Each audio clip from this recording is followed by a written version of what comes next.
I appreciate everyone gathering today for my wife. At the funeral of a close friend, my husband referred to a woman I didn't know as his acquaintance. As my husband finished speaking and bowed, I stood up and shouted, "What on earth is this about? I am your wife, right?" The attention of the venue suddenly focused on me. There was a buzz around the room. My husband, perhaps noticing me for the first time, grew increasingly pale. Huh? Why are you here? That's my line. Explain yourself properly. As I glared at him, my husband, in a panicked expression, shouted at me. Just go home. You have nothing to do with this. Huh? Nothing to do with this? You. Before I could say anything, I was escorted out by the staff. At that moment, my anger reached its peak. Fine. If you're going to do that, I have an idea. After that, the husband, who had continued to betray his family, would face hell. My name is Susan Underwood. I am a 45-year-old working housewife. My family is from a land-owning family and runs a local real estate business. The land and real estate managed by our family make us, in a way, a wealthy family. My father, who is 70 years old, is the eldest son of the head family. He was the patriarch of the family and considered the boss among his relatives. He is a dignified but kind and gentle father to his children. And my mother is a gentle, laid-back housewife. I was born as their only daughter. After graduating from a women's university, I pursued my childhood dream of becoming an elementary school teacher. While my father seemed a bit disappointed that I didn't take over the family real estate business, he eventually blessed the path I chose. I remained single, dedicated to my teaching career into my late 20s. Although my concerned parents tried to set up arranged marriages several times, I continued to decline. It was during this time that I met Karen, who would later become my husband. After work, it was my daily routine to have coffee at a nearby cafe before heading home. One day, as usual, I went to the cafe, and due to a sudden rain shower, all the seats were taken. As I was acquainted with the owner, he asked me to sit with him, and I agreed. Karen was sitting in front of me at the time. At first, there was an awkward silence, but Karen broke it by commenting on the heavy rain. From there, casual conversation started.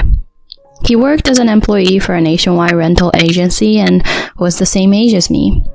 Moreover, he lived nearby. When I mentioned my family's involvement in real estate, we found common ground.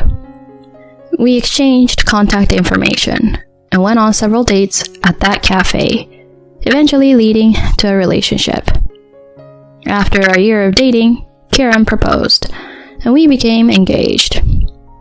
Bringing him to meet my parents, they were quite pleased, and my father said with a smile, I never expected Susan to have such a partner.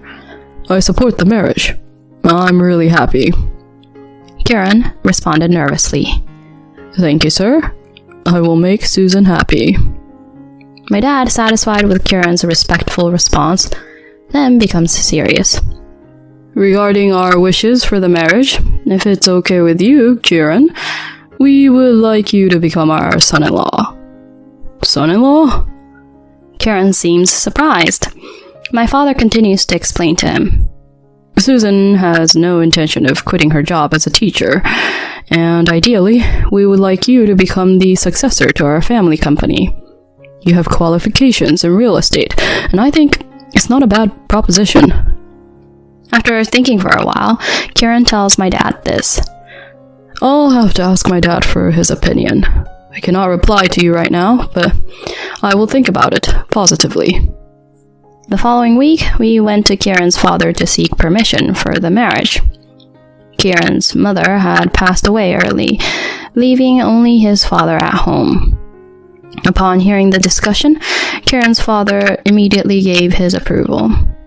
I respect your feelings. Karen, you take good care of Susan. And so our marriage and Karen's acceptance into the family were decided. Karen left his job and started working at my family's real estate company. Meanwhile, I continued my job as a teacher. Within the first year of our marriage, I became pregnant. We welcomed a baby boy named Skylar. Despite the challenges of parenting, we overcame them successfully. Even now, 18 years into our marriage, we lead a simple and happy life. The only source of dissatisfaction is Kieran's increasingly busy work schedule for the past 5 years. He works late on weekdays, and weekends are consistently occupied with meetings or seminars, keeping him away from home.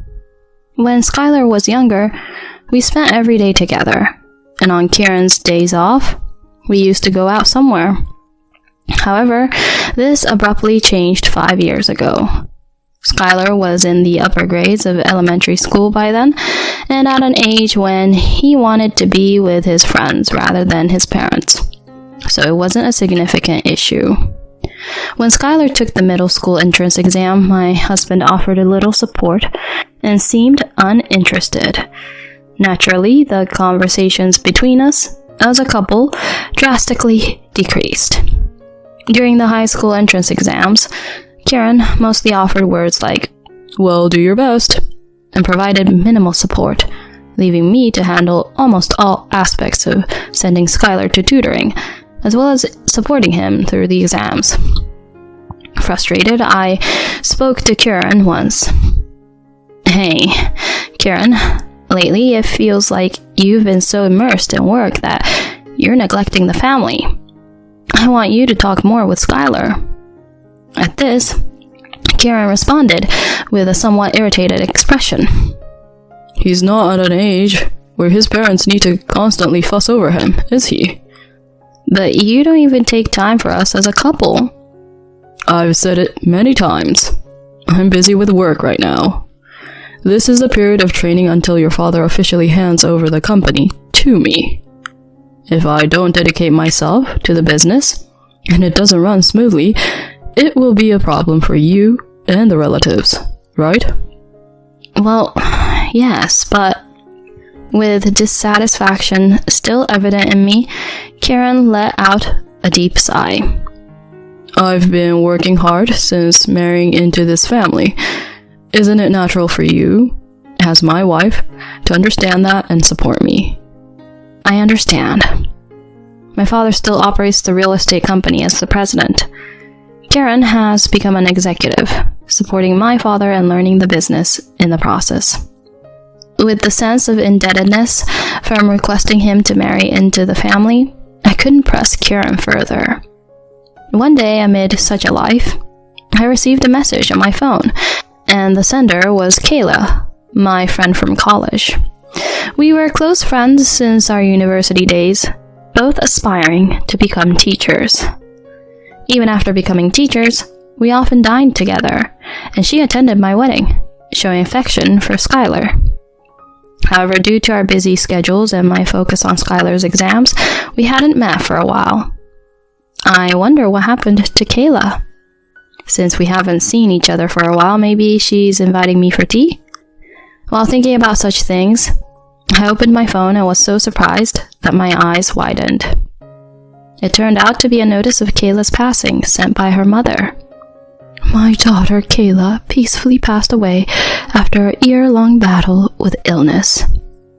Despite feeling dizzy from that message, I called Kayla's number. Kayla's mother answered the phone immediately. According to her mother, Kayla had been battling cancer for a year. However, it was in vain, and she passed away yesterday. "That girl, Kayla, hadn't talked to you, Susan, about her illness. Perhaps she didn't want to burden you. She wasn't married, and if possible, I'd like to invite her friends to the funeral." Kayla's mother told me in tears, to which I replied in a tearful voice, "Of course." As it was mentioned that it was already too late for the wake, I decided to attend the farewell ceremony the next day. I reached out to friends from our school days and, feeling somewhat dazed, took out mourning clothes. "Kayla, why didn't she tell me? I can't believe I won't see Kayla again." Tears overflowed one after another. Even so, I had to properly say goodbye to Kayla. On the other hand, Kieran said he wouldn't be back until the 23rd due to a business trip and left the house in a hurry yesterday. Although I tried contacting my husband, he didn't answer the phone. I left a message saying I'm going to a friend's funeral, but he still hasn't read it. However, it's not the right time for that now. I went to sleep quietly, shedding tears for Kayla. The next day, I headed to Kayla's funeral venue. The funeral hall was spacious, and it seemed there was another funeral taking place in a different section. I approached the reception with Kayla's name, expressed my condolences, and entered the venue. When I saw the figure of my best friend inside, tears couldn't be stopped. The ceremony concluded smoothly, and I bid farewell to Kayla for the last time. As Kayla, placed in the hearse, was taken away, I clasped my hands again, shedding tears once again. Before leaving, I decided to go to the restroom and headed to the toilet at the far end. On the day, I caught a glimpse of the adjacent funeral hall. Huh? I inadvertently let out a gasp. Standing in front of the altar, bowing to the attendees, was none other than my husband, Kieran. Is this someone else's funeral? I didn't hear about this. I looked at the name in front of the venue. There it was, Samantha Kane. A name I didn't know. The young woman smiling in the portrait was unfamiliar to me, but my husband unmistakably stood there, offering greetings as if he were a family member. Unable to comprehend the situation, I stood frozen. Please take a seat as the ceremony is about to begin.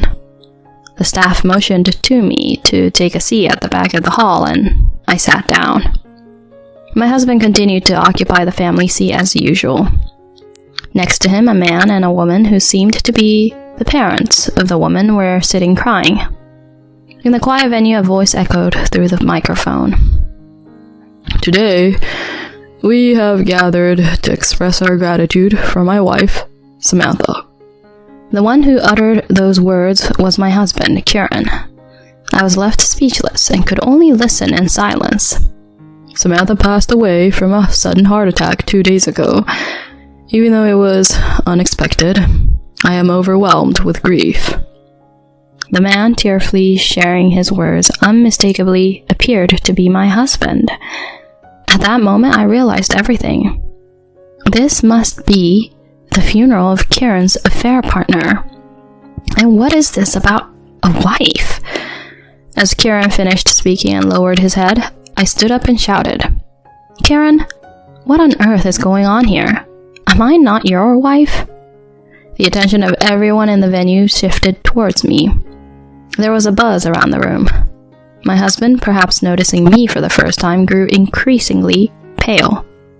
Huh? Why are you here? That's my line. Explain yourself properly. As I glared at him, my husband angrily yelled at me with a troubled expression. Just go home. You have nothing to do with this. Huh? Nothing to do with this? You... At that moment, Kieran spoke through the microphone. I apologize for the disturbance. She is my ex-girlfriend from the past who has been stalking me. She has some mental instability and tends to have extreme misunderstandings. What? I never thought she would appear at my wife's funeral. We will have her removed immediately, so please, rest assured. Staff, please.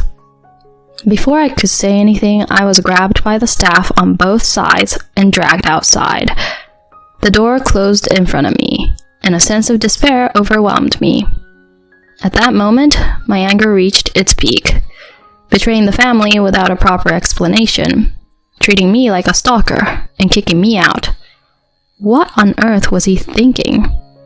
Fine, if that's the way it is, I have my own plans. 1 hour later, I stood with my arms crossed at the top back entrance, waiting for the right moment. The door opened, and the coffin was placed in the hearse. Kieran, crying, tried to get into the passenger seat of the hearse. I immediately rushed out and grabbed his arm. Huh? Are you still here? Kieran wore a look of shock. and the surrounding mourners also looked at me with confusion. Enough already. Explain properly in front of these people. Huh? I told you, you're my stalker ex-girlfriend. Steph, get this woman out of here quickly. At that moment, a low voice echoed. Who's the ex-girlfriend stalker here? Huh? Dad? Kieran turned pale rapidly. Behind me were my parents, father-in-law, and many relatives, all glaring at him with crossed arms. What the hell is this? You, who is supposed to be my husband, have been reported as the husband of a stranger. So I gathered everyone here to make the announcement. To all the relatives, too. Skylar is at school, by the way. Kieran finally seemed to give in, slumping to the ground. An elderly woman in mourning attire, likely Samantha's mother, confronted him. Hey, Kieran, you're Samantha's husband, right?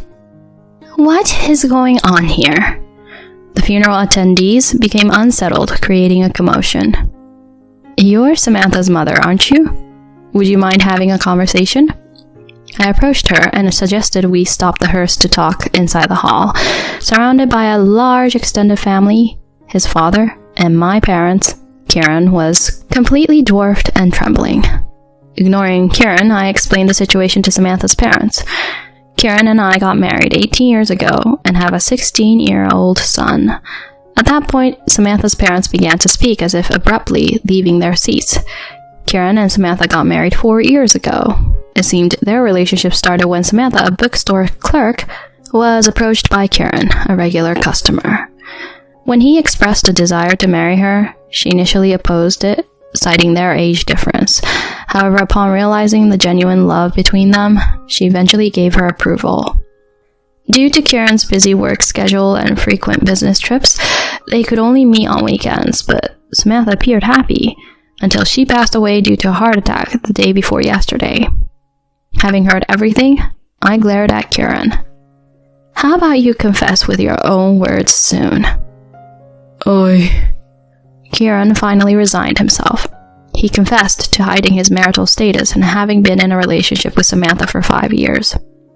However, he didn't want to relinquish his position as the heir to the real estate company, so he led a double life. I'm truly sorry, but this was just an affair. Please, forgive me. Kieran, on his knees, bowed deeply to my relatives. A figure approached him, my enraged father. What a foolish son. What have you done? With all his might, my father shoved Kieran, sending both him and the chair flying. Dad, why? My father, with a stern expression, spoke coldly to the stunned Kieran. I can't let someone like you inherit our company. Susan, what about you? Divorce is a given, Dad. Huh? Divorce? Not inheriting the company either. What? As Kieran began to panic, I said to him with a decisive tone, What have you done to Samantha and me? A supposedly honest man like you can go to hell. I don't want to see this scumbag face of yours. Condemned by a multitude of people, Kieran sat there like an empty shell. Later, Kieran and I got divorced. With the help of a lawyer, I successfully obtained alimony for the affair and child support. Kieran was also estranged from my father, who refused to acknowledge him as the heir to the real estate company.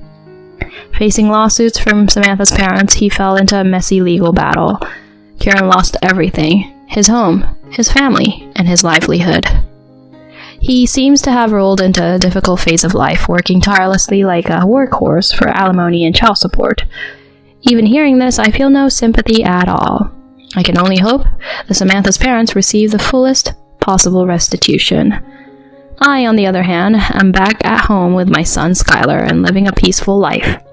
My father, who seemed downcast after losing his successor, appears to have regained motivation after Skylar encouraged him, saying, Once I graduate from college, I'll take over. My father is currently saying things like, I need to stay healthy until then.